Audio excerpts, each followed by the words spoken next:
बहुत सारे ऐसे लोग हैं जिनके घुटने में दर्द रहता है, जिसकी वजह से वे सही से चल नहीं पाते हैं और बहुत सारी समस्याओं का उन्हें सामना करना पड़ता है। इस समस्या से निजात पाने के लिए विभिन्न तेलों का भी यूज करते हैं, विभिन्न पेन किलरों का यूज करते हैं, लेकिन उनकी समस्या का समाधान नहीं हो पाता है। हालांकि वे फिर डॉक्टर के पास ही जाते हैं।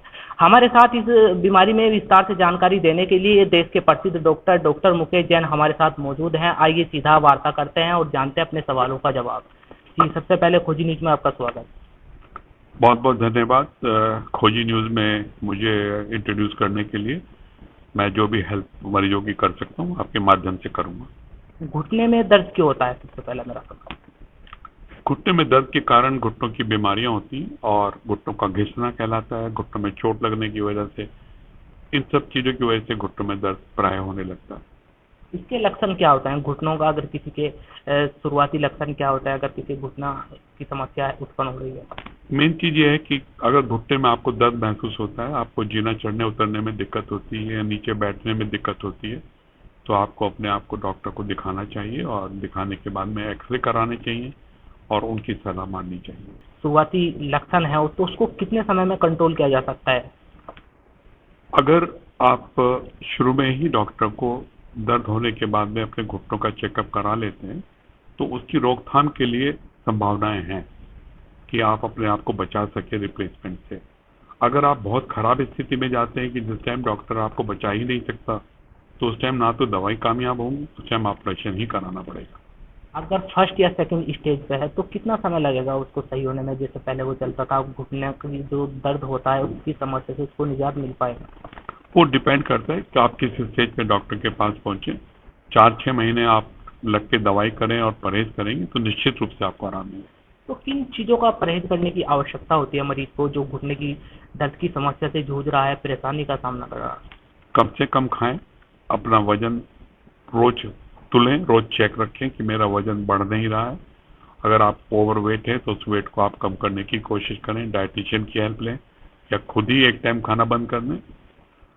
चलना फिरना आप जरूर रखें, रोज वॉक करें, रोज एक्सरसाइज करें, वो आपको निश्चित रूप से मदद करेगी।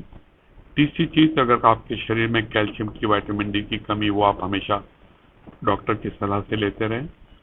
चौथी चीज, अगर आपको लगता है कि आपका रूटीन ठीक नहीं है, उस रूटीन को चेंज करें। अगर आपका ज़्यादा ज़मीन पे बैठने का काम है, चौकड़ी मारने का काम है, उसको अवॉइड करें। आपको योगिक क्रिया नीचे ज़मीन पे बैठ के करते हैं तो उसको अवॉइड करें, कुर्सी पे बैठ के करें या चौकी पे बैठ के करें और जीना कम से कम चढ़ें। आपने एक्सरसाइज की बात की, ये घुटने का दर्द से निजात पाने के लिए, उससे समाधान पाने के लिए कौन सी एक्सरसाइज सक्षम है? घुटनों की सिंपल एक्सरसाइजेज होती हैं जिसमें हम घुटनों का मूवमेंट आपको बताते हैं, घुटने को कैसे चलाना है। प्राय एक्सरसाइज हम लोग जो बताते हैं वो लगभग, अगर आप 8-10 बार दिन में करेंगे 2-2, 3-3 मिनट के लिए, तो वो बेहतर है बजाय इसके कि आप आधा घंटा एक बार में करें। कुछ लोग साइकिल वगैरह चलाना चाहते हैं तो वो भी अधिक नहीं चलानी चाहिए। थोड़ा साइकिलिंग करें, फिर 2 घंटे बाद थोड़ी साइकिलिंग करें, वो एक्सरसाइज आपको फायदेमंद होगी। आपने अभी वजन की बात की, अगर किसी व्यक्ति की हाइट 5.5 फुट है तो उसका वजन कितना होना चाहिए? 5.5 फुट जो कोई भी मरीज है तो हम उसको कहते हैं कि उसकी जो मैक्सिमम 60 to 65 kg वेट होना चाहिए। अक्सर देखा जाता है कुछ लोग जब घुटने में दर्द होता है तो विभिन्न तेलों का यूज करते हैं, तो वे कितने लाभदायक उनके लिए है या कितना नुकसानदायक उनके लिए वो तेल रहता है घुटने में? ये तेल और जितनी भी दवाइयाँ हैं, ये क्योंकि हिंदुस्तान के अंदर मरीज ऑपरेशन को अवॉइड करना चाहता है, तो इस तरह की चीज़ बहुत पनप जाती है और वो इजीली अवेलेबल हैं। वो आप लगाते हैं, उनसे आपको एक टेम्पररी हेल्प मिल जाती है, वो उसका कोई इलाज नहीं है। वो तो आप शरीर के किसी भी दर्द वाले हिस्से पर अगर कोई तेल लगाएंगे, कोई सिकाई करेंगे, कोई मालिश करेंगे तो उसमें निश्चित रूप से थोड़ा बहुत आराम मिल जाता है। वो एक टेम्पररी रिलीफ होता है, उससे बीमारी आपकी ठीक नहीं होती। जैसे कि कुछ लोग इंजेक्शन लेते हैं दर्द से निजात पाने के लिए, तो उसके लिए कितना बड़ा नुकसान का कारण बन सकता है कि उसका घुटना खराब ना हो जाएगा? इंजेक्शंस कई तरह के होते हैं। कुछ इंजेक्शंस अर्ली स्टेज के अंदर फायदेमंद होते हैं, वो डॉक्टर की सलाह से आप ले सकते हैं। कुछ इंजेक्शंस इस तरह से होते हैं कि जब आपकी स्थिति घुटना रिप्लेसमेंट की स्थिति में पहुंच जाते हैं और आप चाहते हैं मैं 4-6 महीने चलने लायक हो जाऊं और रिप्लेसमेंट 4-6 महीने बाद करा लें, उन केसेस के लिए अलग तरह के जेल इंजेक्शंस आते हैं जो सिर्फ टेम्पररी 2-3 महीने के लिए काम करते हैं। इंजेक्शन की कॉम्प्लिकेशंस भी बहुत हैं। अगर आप गलत जगह लगवाएंगे तो इन्फेक्शन होने के चांसेस हैं। तो हमेशा अगर इंजेक्शन आपको लगाने भी पड़ते हैं, हमेशा अच्छे से अच्छे डॉक्टर के पास जाके, हड्डी वाले डॉक्टर के पास जाके इंजेक्शन लगवाएं। तो क्या संदेश देना चाहेंगे लोगों को जो घुटने के दर्द से परेशान हैं हमारे चैनल के माध्यम से? मैं लोगों को सिर्फ यही हेल्प कर सकता हूँ कि वो अपनी लाइफ स्टाइल को चेंज करें, डेली एक्सरसाइजेस करें, डेली वॉकिंग करें, योगिक एक्सरसाइज अपनी लाइफ में ऐड करें, सिर्फ उसको जमीन पे बैठ के ना करें, सेलेक्टिव योगा करें, वो आपको बहुत फायदा करेगा।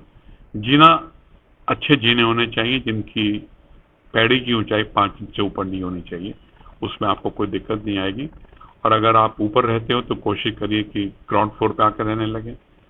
आप सक्षम हैं तो अपने घर में लिफ्ट लगवा लें।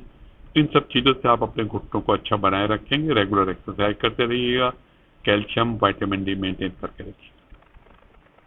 ये मुजफ्फरनगर के लिए एक सौभाग्य की बात है कि मुजफ्फरनगर में एक ऐसे डॉक्टर वर्धमान हॉस्पिटल में बैठते हैं जिनका खुद का हॉस्पिटल है, कि मुजफ्फरनगर की पब्लिक को अगर इन हड्डी हड्डी से संबंधित समस्याएं हैं तो वे आकर मिल सकते हैं और निजात पा सकते हैं। देखते रहिए खोज न्यूज और मैं आपके साथ हूँ फिरोज।